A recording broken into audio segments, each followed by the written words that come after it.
I just got back from watching Captain America Brave New World. Let me get my thoughts out now before I forget the movie, because that's probably what's going to happen.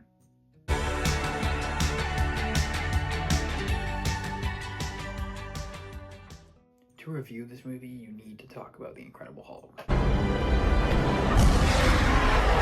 because it feels like a sequel to that, and it frustrates me, because Incredible Hulk is one of my favorite MCU movies. I will go to bat for that movie. Me and my brother have loved that movie since it came out. Maybe I was a kid when it came out, maybe there's some bias, but they take the character of Hulk and they put him in a story that is amazing, and everyone hates on it, but I think it's so underrated. It's literally in my top 5 MCU, and people will call me crazy for that, but I love that movie. I wanted a sequel to The Incredible Hulk for so long.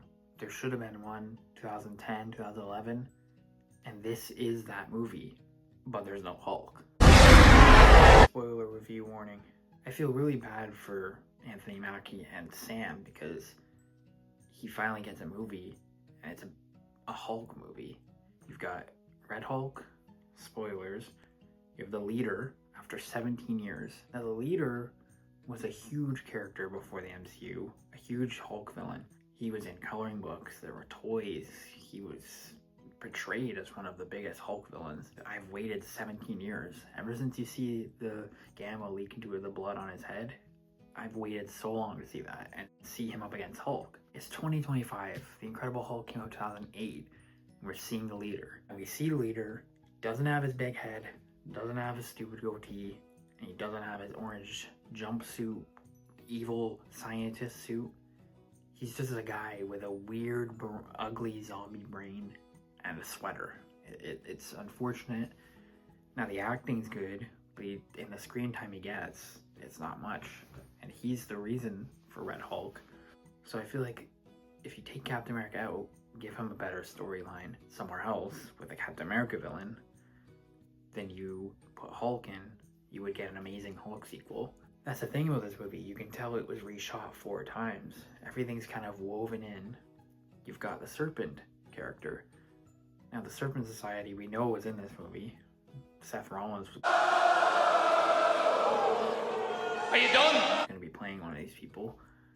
I was hoping to see how his acting chops were, but they've cut them out. But then they mentioned Serpent, and then halfway through they kind of drop it and that character's gone. So you can tell that he was probably going to be the focus. But then the Leader's the focus, and the Red Hulk's the focus. Red Hulk doesn't even really get to shine until the end, and that's the best part of the movie. So we all know Harrison Ford's a new addition here, taking over for the late William Hurt, and he does a good job. It's Harrison Ford, of course he's got to do a good job, but there's just something missing. Like, William Hurt is so good as Ross, and I really like that character, and he stuck through the MCU. But then unfortunately he passed away, so we don't get the chance to see him as Red Hulk, and that's out of anyone's control. But I just feel like it's unfortunate because we saw this character through all the movies. He's pretty much the only connection the MCU has to the Incredible Hulk, and we don't get to see that version of the character pan out as Red Hulk, which is unfortunate, but it's, like I said, out of anyone's control.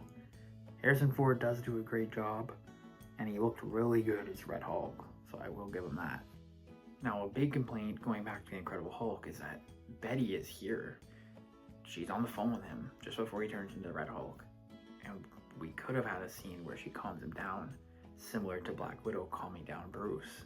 But instead, it's Captain America that calms down Red Hulk. And that's crazy because in the next scene, Ross is back to Ross and Betty's talking to him. She's there in the flesh. So why couldn't have they have written it so that she comes in and she calms her dad down? That would be a full circle moment. You never even have to see those characters again. Be the perfect ending. I just can't get over Bruce not even being in it. Now for the movie itself, it's just so boring. I mean, Anthony Mackie tries his best through all these reshoots to keep it entertaining, keep it fresh. But then the problem is he's just talking, he's investigating, he's not doing anything. He's sitting there in a leather jacket with jeans, just doing normal things.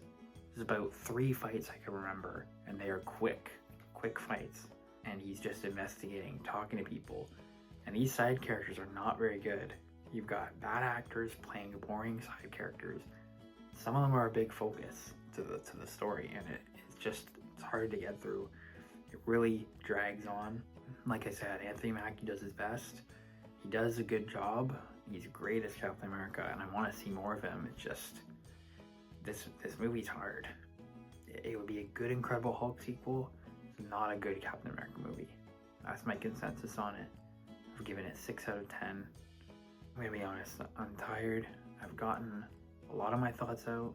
There's a lot more I want to say, but I'm also just getting used to reviews on here, getting used to the YouTube. These are just my thoughts initially. Maybe I'll make a more in-depth one later, but I don't know. Fingers crossed for Thunderbolts. Fantastic Four.